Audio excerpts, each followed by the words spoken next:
Pernah nggak sih kamu merasa pikiran yang ada di kepala kamu itu sebenarnya bukan sepenuhnya milik kamu? Kayak ada yang aneh.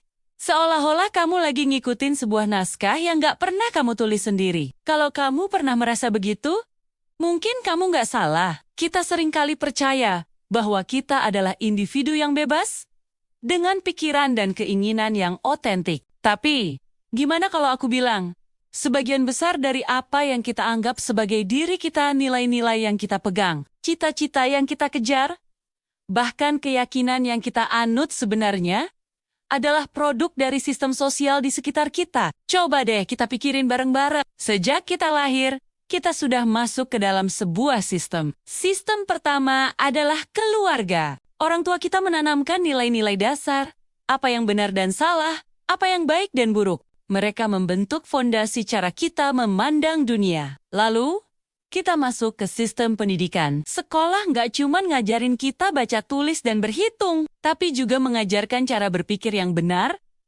norma sosial, dan sejarah versi siapa yang menang. Kita diajarkan untuk menjadi warga negara yang baik, pekerja yang produktif, sesuai dengan cetakan yang sudah disiapkan oleh masyarakat. Nggak berhenti di situ. Setiap hari kita dibombardir oleh sistem media. Iklan memberitahu kita apa yang harus kita inginkan.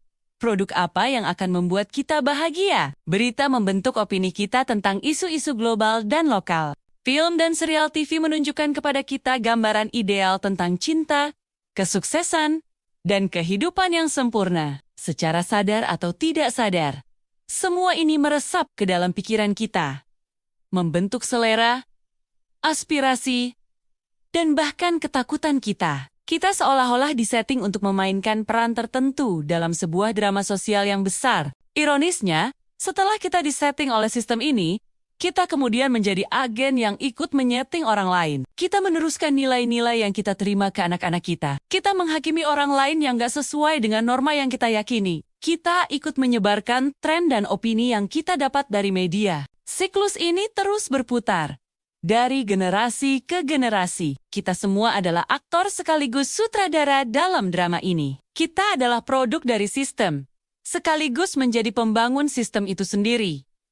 Lalu, di mana letak kesadaran sejati? Kesadaran sejati atau kebangkitan personal itu muncul di saat kamu mulai menyadari adanya sistem ini. Momen ketika kamu berhenti sejenak dan bertanya, "Tunggu dulu, kenapa aku menginginkan ini? Apakah ini benar-benar keinginanku? Atau keinginan yang ditanamkan kepadaku?" Saat kamu mulai mempertanyakan asumsi-asumsi dasar yang selama ini kamu terima begitu saja? Kenapa aku harus kuliah di jurusan tertentu? Kenapa aku harus menikah di umur sekian? Kenapa aku merasa harus punya mobil mewah untuk dianggap sukses? Menyadari sistem ini bukan berarti kita harus memberontak dan melawan semuanya. Itu justru melelahkan dan seringkali nggak efektif. Kebebasan sejati bukan tentang keluar dari sistem. Karena itu hampir mustahil.